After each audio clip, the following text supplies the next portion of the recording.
Por muito tempo, o Titã Colossal foi o símbolo máximo de Shingeki no Kyojin. E este poderoso titã que aterrorizou a vida de todo o povo que vivia dentro das muralhas, agora vai ser analisado com todos os seus detalhes e características. Salve fanáticos em Shingeki no Kyojin inscritos nesse canal.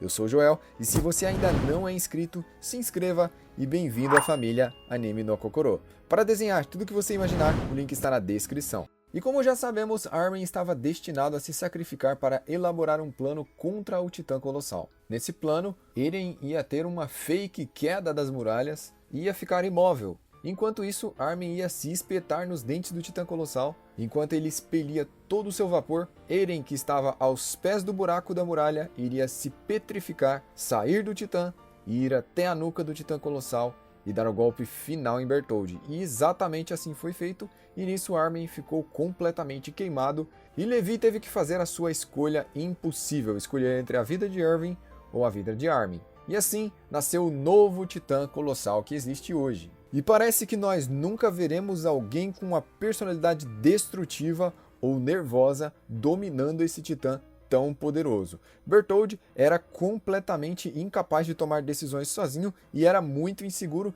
tendo na sua posse esse titã. E Armin, mesmo sendo um estrategista que sempre toma as decisões, ele é tímido e frágil. E talvez a falta de força física de Armin seja compensada com esse poder colossal. E muita gente fica na dúvida por que quando Bertholdt se transformou diante das muralhas para quebrar o muro da muralha, por que a explosão de Bertholdt não destruiu a muralha? E eu vou responder, eu vou solucionar isso agora. Na verdade, as muralhas são feitas de endurecimento de titã, e esse endurecimento é tão forte que a explosão do Colossal não consegue derrotá-lo. Um dos únicos titãs que consegue ficar diante do Titã Colossal durante a sua explosão é o Encouraçado, que é coberto de um material muito semelhante ao material das muralhas. As muralhas são feitas de endurecimento de titã e tem alguns adornos com tijolos normais, mas na sua grande maioria ela é feita de poder de titã. E assim, a explosão do Colossal não foi o suficiente para derrubá-la. E o Império de Marley chama o Titã Colossal do Deus da Guerra. Isso porque ele é o maior de todos os titãs e, sendo assim, sem uma boa estratégia, nenhum dos outros titãs originais conseguiria vencê-lo. Pelo seu tamanho gigantesco e sua capacidade de expelir vapor, o Titã Colossal é praticamente imparável. Dessa forma, é necessário uma estratégia muito complexa para enfrentá-lo frente a frente e vencê-lo. E o Titã Colossal do Armin é mais forte que o Titã do Bertholdt. Se você quer saber por que eu estou falando isso, tem um link aí no card explicando detalhadamente. Eu só não vou falar exatamente tudo de novo porque eu já fiz um vídeo somente para isso. E o Titã Colossal é capaz de aquecer o seu corpo em uma temperatura que a sua carne começa a sair do estado sólido e passar para o estado gasoso. O seu próprio corpo começa a se tornar gás. E esse gás é expelido em uma velocidade muito alta, com muita pressão, para afastar e queimar tudo que estiver à volta dele. Seres vivos dificilmente sobrevivem ao serem expostos durante muito tempo a esse vapor. As duas fraquezas de usar esse ataque é que enquanto ele está queimando, ele precisa ficar parado. Ele não consegue se movimentar enquanto expele vapor. E a outra característica é como ele está gastando a carne para transformá-la em vapor com seu calor, o titã fica cada vez mais fino e isso pode deixá-lo mais vulnerável a golpes. As cartilagens e os ossos do Titã Colossal não se transformam em vapor, apenas a carne. Sendo assim, se ele usar por muito tempo esse ataque, ele pode virar um completo esqueleto de 60 metros. E como nós nunca vimos uma pessoa que é muito hábil em lutas usar o Titã Colossal, provavelmente nós nunca veremos ele realmente usando a sua capacidade máxima de combate. Porque apesar de lento, em alguns momentos o tamanho do Titã Colossal pode dar golpes extremamente poderosos, como por exemplo quando ele chutou com uma velocidade extraordinária o Titã de ataque do Eren para cima das muralhas, com uma força inacreditável. E a explosão, vamos falar dessa gigantesca explosão que causa um cogumelo de fumaça. Essa explosão, além de gigante, queima com um calor muito grande tudo que está à sua volta, podendo ser útil em combates como um ataque surpresa. Por exemplo, na estratégia que eles montaram, o Pieck, na sua forma quadrúpede, levou Bertholdt dentro de um barril e ele foi lançado pelos longos braços do titã bestial do Zeke. E no meio do voo dentro do barril, ele poderia simplesmente se transformar e explodir tudo à sua volta. Ele só não explodiu porque o corpo de Reiner estava exposto e ele mataria Reiner. Se Reiner estivesse na sua forma encouraçada completa, com certeza ele não seria afetado por causa exatamente da sua couraça que aguenta a explosão. E como vimos na quarta temporada, o ataque de Armin foi simplesmente se transformar, destruindo tudo à sua volta. Essa explosão causa uma onda de choque quente, fazendo com que tudo, em uma distância até muito longa, seja destruído. Por isso, o Titã Colossal tem o ataque com o raio de alcance mais longo entre todos os titãs. Mesmo sendo o Titã Bestial que tem o ataque mais distante com o lançar das suas pedras, não são todos os portadores do Titã Bestial que conseguem lançar a essa distância.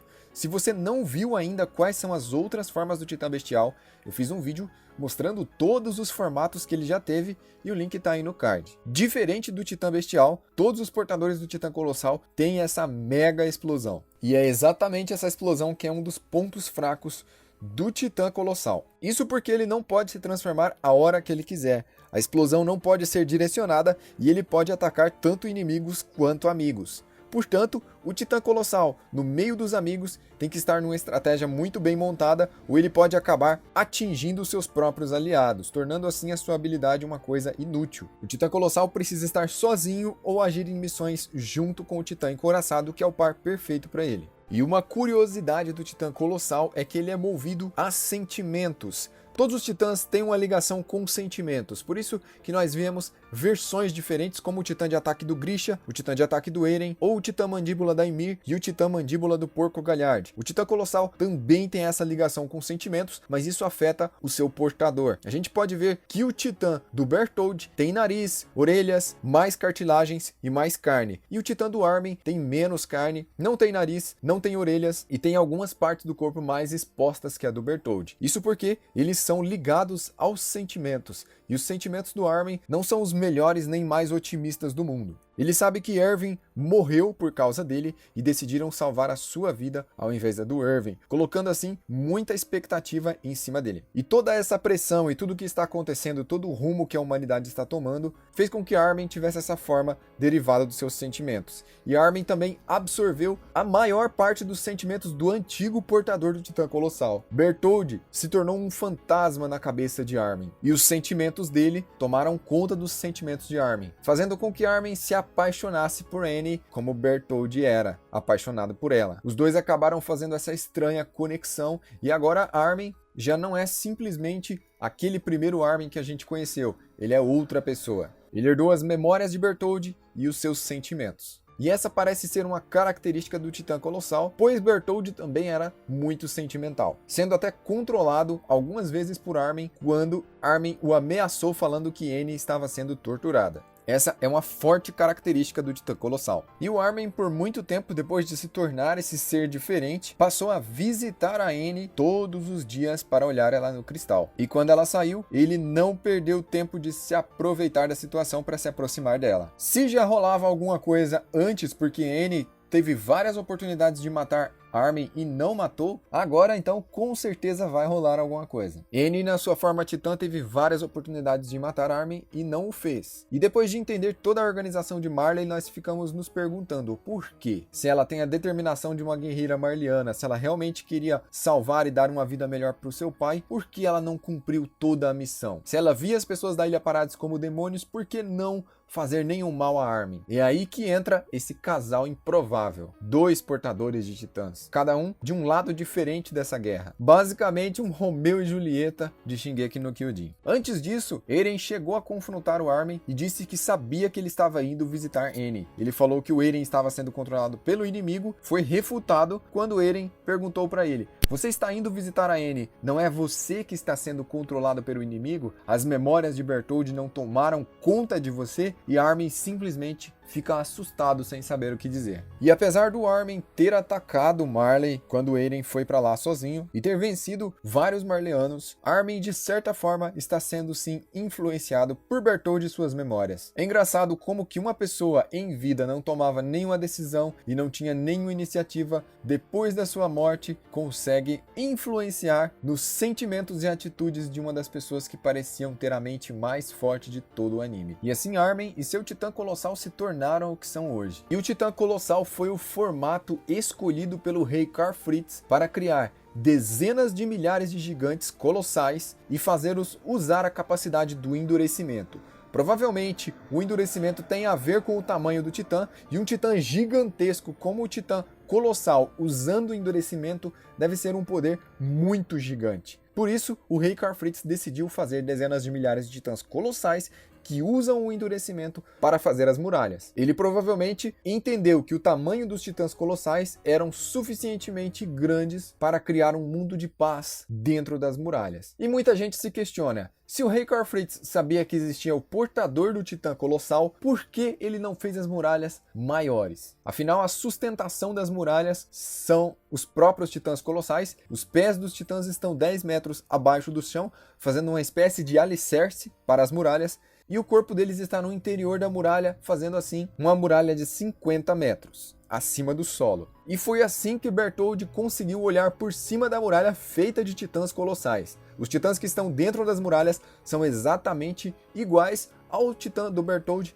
e ao titã do Armin. E essa forma colossal com endurecimento parece ser a forma mais poderosa de todos os titãs. No capítulo 138, nós vimos que o Eren fez um colossal de ataque que usa o endurecimento, e esse parece ser a forma mais forte, a forma suprema de todos os titãs. A titã de Ymir Fritz também tinha um tamanho descomunal, e quando se fala em Shingeki no Kyojin, o tamanho do titã é essencial para medir o seu nível de poder. Claro que o colossal normal, que só solta fumaça, faz explosões e é lento, pode chegar a perder para uma boa estratégia, mas um titã colossal que consegue usar o endurecimento e tem outras características, como o titã colossal de ataque do Eren, que é muito rápido, se torna um poder insuperável. E os titãs colossais das muralhas mostram que também são muito quentes e emanam muito vapor enquanto estão andando, sendo que é muito perigoso para um ser humano se aproximar de um colossal das muralhas, porque ele também pode soltar vapor. E além de tudo isso, o titã colossal também pode nadar. Isso é um fato muito interessante, que nós vimos poucos titãs entrando na água, e uns deles são os titãs colossais nadadores que estão dentro das muralhas. O titã colossal pode nadar, é um excelente nadador e um extremo perigo em alto mar. Sendo assim, não é à toa que o titã colossal é um dos símbolos de Shingeki no Kyojin. Afinal, a forma final de Eren é também um titã colossal. E estas são todas as informações disponíveis sobre o gigante de 60 metros com a carne exposta. Eu sou o Joel, eu vou ficando por aqui, compartilhe esse vídeo e até a próxima.